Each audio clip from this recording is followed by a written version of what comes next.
জঙ্গল সলিমপুরে আর কোনো ক্রাইম যেন না হয়। আপনারা খুঁজে দেখেন, যদি একটা লোকের তথ্য আপনারা দিতে পারেন, আমরা আপনাদেরকে সহ প্রশাসন সহ এর বিরুদ্ধে প্রয়োজনীয় ব্যবস্থা নিব। আমি আমার পল্লতে আছি জঙ্গল সলিমপুরে।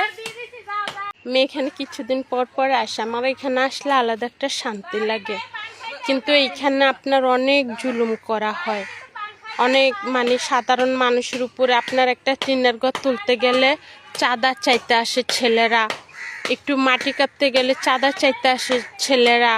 আপনি বাহিরের থেকে যদি ঘর করার জন্য কিছু মাটি কিংবা কিছু আনতে যান, ওখানে চাঁদা চাই ছেলেরা। কেন ভাই চাঁদা কেন দিবে আমাকে এটা বলেন? আমার কষ্টের টাকা দিয়ে আমি চলি, আমি কেন চাঁদা দিব? একটা টিনের ঘর তুলতে গেলে যদি আমাকে চাঁদা দিতে হয়, তাহলে আমার চিন্তা করতে হবে আমি কোন রাষ্ট্রের মধ্যে বসবাস করতেছি। ঠিক আছে, চাঁদা কেন দিবে ভাই? তো আমি অবশ্যই এখানে এখনো পর্যন্ত কোনো করি নাই।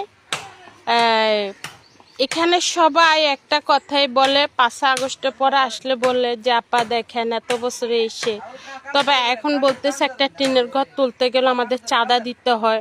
এখানে কদমে কদমে আপনার টাকা দিতে হয়। এখানে আপনার বাহিরের থেকে যদি আপনি কিছু এনে ঘরটর করতে চান, সেখানে আমাকে টাকা ট্যাক্স দিতে হবে। ছেলেরা এটাকে নিয়ে অনেক করে, এটা করা কিন্তু ঠিক না। কথা বুঝছেন? আপনি চাঁদা খাবেন, আমি কষ্ট করে আমার হক হালালের টাকা দিয়ে আমি জায়গা কিনছি, ঘর করব, তো এখানে কেন আমি চাঁদা দিব বলেন?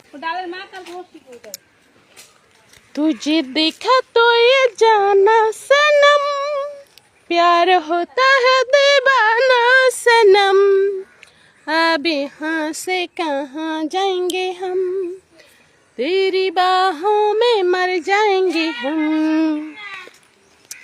ইনশাল্লাহ এখানে ঘর বাড়ি করবো কিছুদিন পরে, কারণ আমাদের থাকার তো জায়গা নাই। কথা বুঝছেন?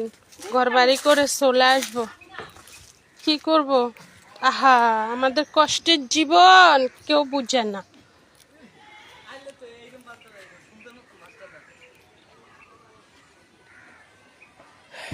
সবাই ভালো থাকবেন। ঈদ মুবারক।